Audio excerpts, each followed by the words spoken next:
Hello नमस्कार दोस्तों, अभिनव राय एक बार फिर से आप सबका स्वागत करता हूं अपने यूट्यूब चैनल नॉलेज एकेडमी में। और आज हम लोग बात करेंगे आधुनिक भारतीय इतिहास के कुछ क्वेश्चन के लिए। और सबसे ज़रूरी चीज़ है इसका एक्सप्लेनेशन, जो स्पष्टीकरण है वो बहुत ही बेहतरीन स्पष्टीकरण है, उसे जरूर देख के जाइएगा। आपके लिए बहुत इंपॉर्टेंट है, स्पेशली सीटेट के लिए। ठीक है, सीटेट में जो 6 to 8 के लिए और प्राइमरी के लिए जो जीएस के क्वेश्चन पार्ट आउट होते हैं उसके लिए इंपॉर्टेंट क्वेश्चन है। ओके, और साथ ही साथ बिहार आ चुका है, तो बिहार के भी जो एग्ज़ाम होने वाले हैं, ठीक है, मई जून में, उनके लिए भी ये इंपॉर्टेंट क्वेश्चन है। और एनसीईआरटी बेस्ड क्वेश्चन है, इसलिए और भी ज़्यादा इंपॉर्टेंट है। हर एक एग्जाम से रिलेटेड क्वेश्चन है इसमें, स्पेशली सीटेट के लिए। तो चलिए हम बात करते हैं, स्वतंत्रता संग्राम के दौरान रविन्द्रनाथ टैगोर ने किसके विरोध में अपने नाइटहुड की उपाधि त्याग दी थी? बंगाल के विभाजन के समय में, जलियांवाला बाग नरसंहार के लिए, भगत सिंह, राजगुरु और सुखदेव की फांसी के लिए, या इनमें से कोई नहीं? तो किसके लिए कर दिया था? तो जलियांवाला बाग नरसंहार के लिए इन्होंने अपने नाइटहुड की उपाधि वापस कर दी थी। रविन्द्रनाथ टैगोर ने जलियांवाला बाग नरसंहार के खिलाफ अपने नाइटहुड की उपाधि त्याग दी थी। उन्होंने इस संबंध में लॉर्ड चैम्सफोर्ड को पत्र लिखा था। याद देखिएगा, ये भी क्वेश्चन पूछ लेता है कि किसको पत्र लिख के उन्होंने बताया था, तो लॉर्ड चैम्सफोर्ड को। इसी में जो हमारे गांधी जी होंगे, महात्मा गांधी, उन्होंने भी केसरी हिंद की उपाधि त्याग देंगे। निम्नलिखित में से कौन सा समाजवादी नेता था जो हजारीबाग जेल में भाग गया और भारत छोड़ो आंदोलन में शामिल हो गए? ठीक है, यानी हजारीबाग जेल से भाग गए और भारत छोड़ो आंदोलन में शामिल हो गए। राम मनोहर लोहिया, मीनू मसानी, जयप्रकाश नारायण या अच्युत पटवर्धन?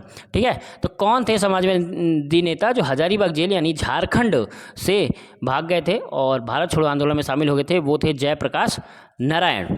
ओके, यानी जेपी 1942 में हजारीबाग सेंट्रल जेल से सफलतापूर्वक भाग निकले थे और फिर श्रीमती अरुणा आसफ अली और अन्य समाजवादियों के साथ मिलकर उन्होंने अंग्रेजों को परेशान करने के लिए एक भूमिगत आंदोलन भी चलाया। ओके, नेक्स्ट है, निम्नलिखित में से किस स्थान पर भारतीय राष्ट्रीय कांग्रेस ने पूर्ण स्वराज का संकल्प अपनाया था? बहुत ही बेहतरीन क्वेश्चन है।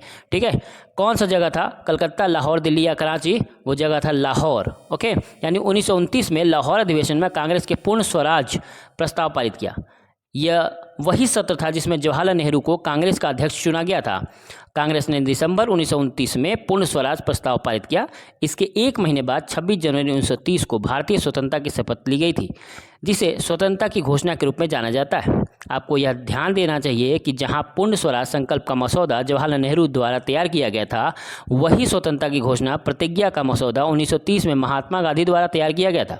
ये बहुत इंपॉर्टेंट क्वेश्चन है हिस्ट्री के लिए, और यह अमेरिकी स्वतंत्रता की घोषणा के सार को प्रतिबिंबित करता था।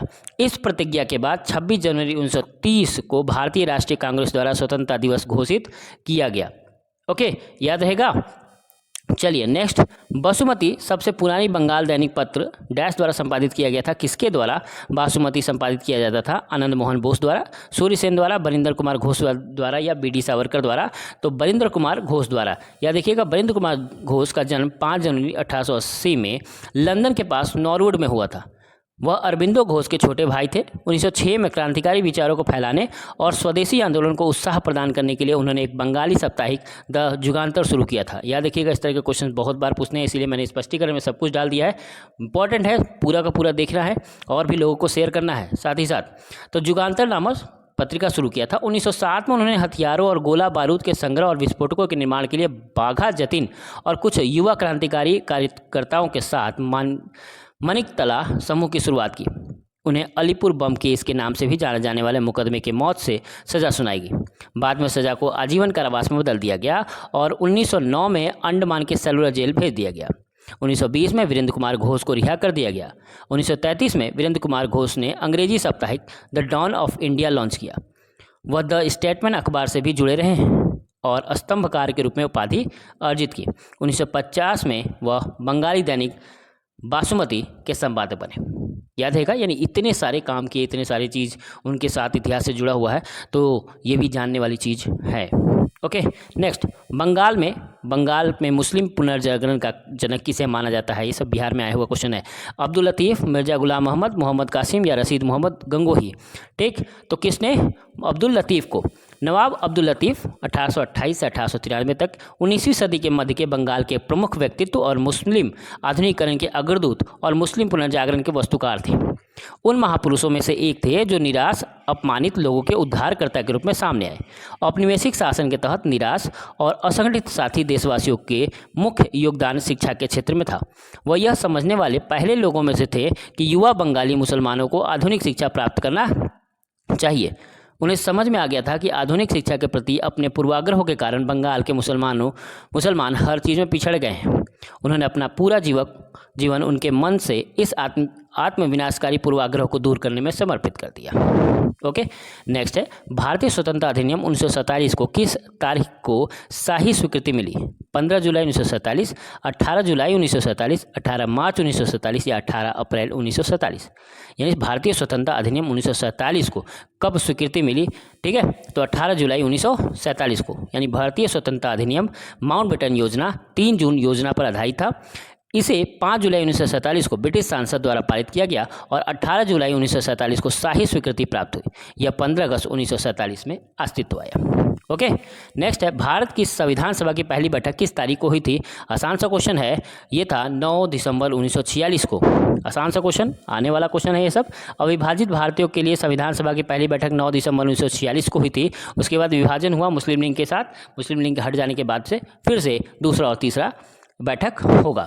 जब डुरंड रेखा का सीमांकन किया गया तब निम्नलिखित में से कौन अफगानिस्तान का अमीर था? दोस्त मोहम्मद, अकबर खान, अब्दुल रहमान, हबीबुल्ला। ठीक है, कौन थे? अब्दुल रहमान। डुरंड रेखा का सीमांकन 1892 में लॉर्ड लैंसडाउन के वायसराय काल में सर हेनरी मैटिन डुरंड द्वारा किया गया था। अब्दुल रहमान खान उस समय अफगानिस्तान के अमीर थे। ओके, संविदा योग्य आंदोलन क्या था? सरकार के कुछ कानूनों, मांगों और आदेशों के पालन करने से सक्रिय इनकार करने वाली। ठीक, क्रांति, गुलामी, उपरोक्त सभी। ठीक है, तो सरकार के कानूनों, मांगों, आदेशों का पालन करने के लिए सक्रिय इनकार करने वाली चीज़ें हैं ये। तो सरकार के कुछ कानून, मांग और आदेशों को मानने से सक्रिय इनकार संविदा अवज्ञा आंदोलन का अर्थ है। किसी नागरिकों द्वारा सरकार के कुछ कानूनों, आदेशों, मांगों को मानने से सक्रिय कथित इनकार। साल 1930 में M.K. गांधी के नमक कानून का उल्लंघन कर भारत का यह आंदोलन शुरू किया गया था, दांडी आंदोलन। ओके, नेक्स्ट, निम्नलिखित में से कौन सा अखबार महात्मा गांधी द्वारा स्थापित किया गया था जो नस्लीय भेदभाव से लड़ने और दक्षिण अफ्रीका में भारतीय अप्रवासी समुदायों के लिए नागरिक अधिकार जिताने के लिए गांधी और नेटाल भारतीय कांग्रेस के नेतृत्व वाले राजनीतिक आंदोलन के लिए एक महत्वपूर्ण उपकरण था? ठीक है, लास्ट क्वेश्चन है, सत्याग्रह, भारतीय आवाज़, भारतीय राय या हरिजन? ठीक है, तो क्या है? भारतीय राय यानी इंडियन ओपिनियन। ये हरिजन आगे किएगा, इंडिया में आके किया था इन्होंने। ठीक है, द इंडियन ओपिनियन दक्षिण अफ्रीका में गांधी द्वारा स्थापित एक समाचार पत्र था। समाचार पत्र का अस्तित्व 1904 में 1904 और 1915 के बीच था। यह देखिएगा, इंडियन ओपिनियन को हिंदी में कर दिया इंडियन भारतीय राय। यह समाचार पत्र नस्लीय भेदभाव के खिलाफ लड़ने और भारतीय अप्रवासियों के लिए नागरिक अधिकारों की प्राप्ति के लिए गांधी और नेटाल भारतीय कांग्रेस के नेतृत्व में राजनीतिक आंदोलन के संबंध में एक महत्वपूर्ण भूमिका थी या महत्वपूर्ण था। बहुत ही इंपॉर्टेंट क्वेश्चन है। ठीक है, 10 क्वेश्चन, 10 के साथ ये सिर्फ 10 नहीं है, इसमें अगर सब कुछ जोड़ दिया जाए, स्पष्टीकरण जोड़ दिया जाए तो ये बहुत ज़्यादा क्वेश्चन हो सकता है अगर आप ध्यान से इसको देखें तो कैसा लगा जरूर बताइएगा। थोड़ा और प्रचार प्रसार करिए और भी लोगों को शेयर करिए इसको। ठीक है, चलिए आज के लिए इतना ही। धन्यवाद, नमस्कार।